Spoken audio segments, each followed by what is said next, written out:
Well, it's October already. I know, shocking. I couldn't think of a better month, though, to cover this Marvel's Midnight Suns superhero. As always, this video is brought to you by Marvel in 2K. Now, going back a ways, in 1998, I personally was unknowingly introduced to the world of superhero movies with this superhero at the helm. One of the original Midnight Suns, the Daywalker himself. Marvel's Midnight Suns lead producer Garth DeAngelis' favorite on the roster. I'm very excited to present to you Mr. Eric Brooks, aka Blade. We invented stealth. As a Dhampir, half human, half vampire, Blade's playstyle is pretty much what you would expect, but not without a few twists and turns here. He definitely falls into the all I want to do is hit stuff camp, but as you'd imagine, he's applying a lot of bleed on top of that. Especially effective against high health enemies, Bleed is going to see enemies taking damage every turn. He also has a nice complement of chaining abilities that will apply bleed liberally across the enemy squad. And on top of that, once enemies are bleeding, he has a few abilities that will deal increased damage. So let's get into it. First up, we're going to take a look at Make 'em Bleed.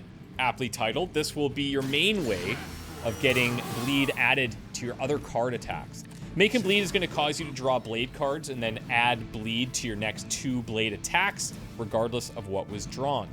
Considering the importance of bleed to a Dhampir like Blade, card is absolutely essential to have in the deck. If you're lucky enough to have a big chain card in your hand after playing this, the Hydra are definitely going to fall pretty quickly.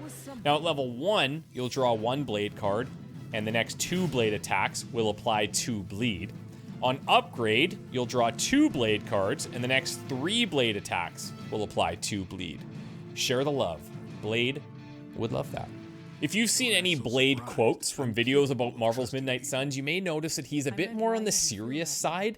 Mr. Brooks has a pretty thick shell, which is understandable based on his upbringing, but if you're willing to try and break through that rough exterior, you might just find a big softie inside. I barely saw them as human. But probably not. Either way, if you're able to build your friendship with Blade, you'll really get the blood flowing. And yes, I mean that literally. At his level 1 friendship passive, you're getting a 10% chance of applying bleed on any attacks he makes. Level 2 sees that jumping to 25%. Before you know it, you're fighting in a literal bloodbath just the way that Blade likes it. This is the time to embrace the darker side of the Marvel Universe, my friends. This is the time.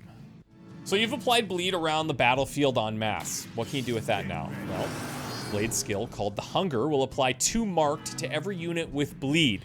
Now we haven't talked about the marked mechanic for quite a while, so just as a quick refresher, how it works is when you KO a marked enemy, you get that card play refunded. That's right. Blade's going to allow for a lot of free card plays.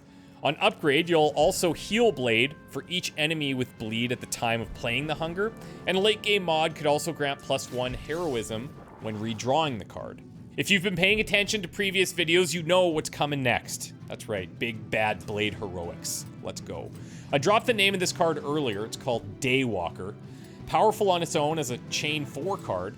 Raw damage output is very high, but Daywalker is especially effective when played after Make 'em Bleed, because true to the name, you'll in fact make 'em bleed everywhere.